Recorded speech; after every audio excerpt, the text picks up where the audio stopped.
പ്രിയപ്പെട്ട സത്യവിശ്വാസികളെ, അല്ലാഹു സുബ്ഹാനഹു തആല മുഅ്മിനീങ്ങളായ ആളുകളെ കുറിച്ച് വിശേഷിപ്പിക്കുമ്പോഴൊക്കെയും പറയുന്ന ഒരു കാര്യം, അള്ളാഹുവിനെ കുറിച്ച് അവർ ഓർത്താൽ അവരുടെ ഹൃദയങ്ങൾ നടുങ്ങുകയും അവന്റെ ആയത്തുകൾ പാരായണം ചെയ്ത് കേട്ടാൽ അവരുടെ ഈമാൻ വർദ്ധിക്കുകയും ചെയ്യും എന്നുള്ളതാണ്. എന്നാൽ പ്രിയപ്പെട്ടവരെ, നമ്മൾ ഓരോരുത്തരും മനസ്സിലാക്കേണ്ടുന്ന ഒരു കാര്യം, ഈമാൻ ദുർബലപ്പെട്ടു പോകുന്ന ചില സാഹചര്യങ്ങളുണ്ട്. അതിന് ഒട്ടനവധി കാരണങ്ങളുണ്ട്. ആ കാരണങ്ങളെ മനസ്സിലാക്കിക്കൊണ്ട് അതിൽ നിന്ന് മാറി നിൽക്കാൻ നമ്മൾ പ്രത്യേകം ശ്രദ്ധിക്കാൻ വേണ്ടിയിട്ടാണ് ഈ ഒരു കാര്യം നിങ്ങളെ ഓർമ്മപ്പെടുത്തുന്നത്.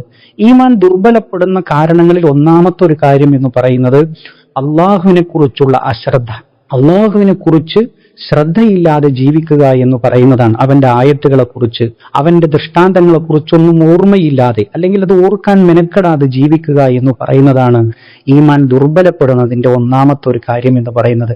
രണ്ടാമത്തെ ഒരു കാര്യം എന്ന് പറയുന്നത് പാപങ്ങളിലും കുറ്റങ്ങളിലും മുഴുകി ജീവിക്കുക എന്ന് പറയുന്നതാണ്. രണ്ടാമത്തെ ഒരു കാരണം അവന്റെ ജീവിതത്തിൽ പാപങ്ങൾ അതിൽ നിന്ന് വിട്ടുനിൽക്കാതെ അല്ലെങ്കിൽ അതിൽ മുഴുകി ജീവിക്കുക എന്ന് പറയുന്ന ഒരു കാര്യമാണ്. മൂന്നാമത്തെ ഒരു കാരണം എന്ന് പറയുന്നത് ദുനിയാവിൽ മുഴുകി അതിന്റെ അലങ്കാരങ്ങളുടെ പിന്നാലെ വലിയ വലിയ ആഗ്രഹങ്ങളും പ്രതീക്ഷകളും വെച്ചുകൊണ്ട് ജീവിക്കുക എന്ന് പറയുന്നതാണ്. വിശുദ്ധ ഖുർആൻ സൂചിപ്പിച്ചതുപോലെ അൽഹാകുമുത് തകാസുർ ഹത്താ സുർതുമുൽ മഖാബിർ. ഈ ആയത്ത് നമ്മൾ ഓരോരുത്തരും മനസ്സിലാക്കണം. നാലാമത്തെ ഒരു കാര്യം എന്ന് പറയുന്നത് അള്ളാഹുവിന്റെ നാമഗുണ വിശേഷണങ്ങളെ കുറിച്ച്, അല്ലെങ്കിൽ ആരാണ് അള്ളാഹു എന്ന് മനസ്സിലാക്കാതെ ജീവിക്കുക എന്ന് പറയുന്നത്. അള്ളാഹു സുബ്ഹാനഹു തആല സൂറ ഫാത്തിറിൽ സൂചിപ്പിച്ചതുപോലെ ഇന്നമാ യഖ്ഷല്ലാഹ മിൻ ഇബാദിഹി അൽ ഉലമാഉ, തീർച്ചയായും വിവരമുള്ളവർ, പണ്ഡിതന്മാർ മാത്രമാണ് അവന്റെ അടിമകളിൽ നിന്ന് അള്ളാഹുവിനെ ഭയപ്പെടുന്നത് എന്നുള്ളത് നമുക്ക് കാണാൻ കഴിയും. പ്രിയപ്പെട്ടവരെ, ഒരാളുടെ ഈമാൻ ദുർബലപ്പെട്ടാൽ പിന്നെ എന്താണ് സംഭവിക്കുക? നമ്മളെ സംബന്ധിച്ചിടത്തോളം നമ്മൾ മനസ്സിലാക്കേണ്ടുന്ന ഒരു കാര്യം എന്ന് പറയുന്നത്, അതിന്റെ ഓരോ ദുർബലപ്പെട്ട് കഴിഞ്ഞാലുള്ള അവസ്ഥകളെ നമ്മൾ കൃത്യമായി മനസ്സിലാക്കണം. ഒന്നാമത്തെ ഒരു കാര്യം, ടെൻഷൻ വർദ്ധിക്കുമെന്നാണ്.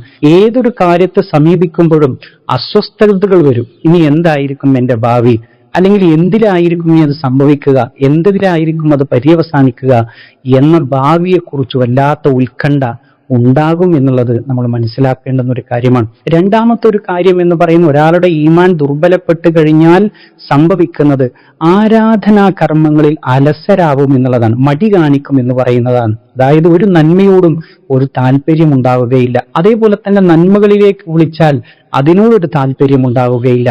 അത് ഈമാൻ ദുർബലപ്പെട്ടതിന്റെ ഒരു ലക്ഷണമാണ്. അതേപോലെ തന്നെ മൂന്നാമത്തെ ഒരു കാര്യം എന്ന് പറയുന്നത്, ഒരു മുസീബത്ത് ബാധിക്കുമ്പോഴേക്ക് അങ്ങേയറ്റം അസ്വസ്ഥനാകുന്നു, അല്ലെങ്കിൽ എന്റെ ജീവിതം അവസാനിച്ചു എന്ന രൂപത്തിലൊക്കെ ചിന്തിക്കുന്നു.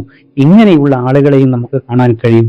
അതുകൊണ്ട് പ്രിയപ്പെട്ട മുഅ്മിനീങ്ങളെ കൃത്യമായി സൂചിപ്പിക്കുവാനുള്ളത്, നമ്മളെ സംബന്ധിച്ചിടത്തോളം നമ്മുടെ ഈമാനാണ് പരമപ്രധാനം. ആ ഈമാനിനെ വർദ്ധിപ്പിക്കാൻ ഉപകരിക്കുന്ന ഒട്ടനവധി കാര്യങ്ങൾ നമുക്ക് കാണാൻ കഴിയും.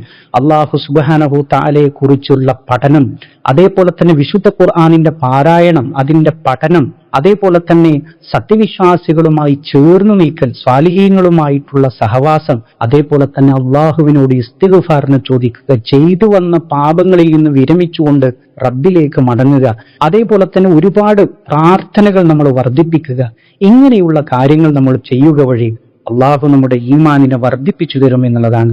അതുകൊണ്ട് പ്രിയപ്പെട്ടവരെ, നമ്മുടെ ജീവിതത്തിലെ ഏറ്റവും വലിയ സമ്പാദ്യം എന്ന് പറയുന്നത് നമ്മുടെ ഈമാനാണ്. ആ ഈമാനിനെ നഷ്ടപ്പെടുത്തുന്ന ഒരു പ്രവർത്തനങ്ങളിലേക്കും നമ്മൾ ചെന്ന് പതിക്കാൻ പാടില്ല. അങ്ങനെയുള്ള സാഹചര്യങ്ങളിൽ നിന്ന് മാറി നിൽക്കാൻ നമ്മൾ ശ്രദ്ധിക്കുക. റഹ്മാനായ റബ്ബ് ഇനി ലോകത്തും വിജയം വരിക്കുന്ന മുഅ്മിനീങ്ങളിൽ നമ്മളെ എല്ലാവരെയും ഉൾപ്പെടുത്തി അനുഗ്രഹിക്കുമാറാകട്ടെ. വാഖിറു ദഅവാനാ അൽഹംദുലില്ലാഹി റബ്ബിൽ ആലമീൻ. അസ്സലാമു അലൈക്കും വറഹ്മത്തുള്ളാഹി.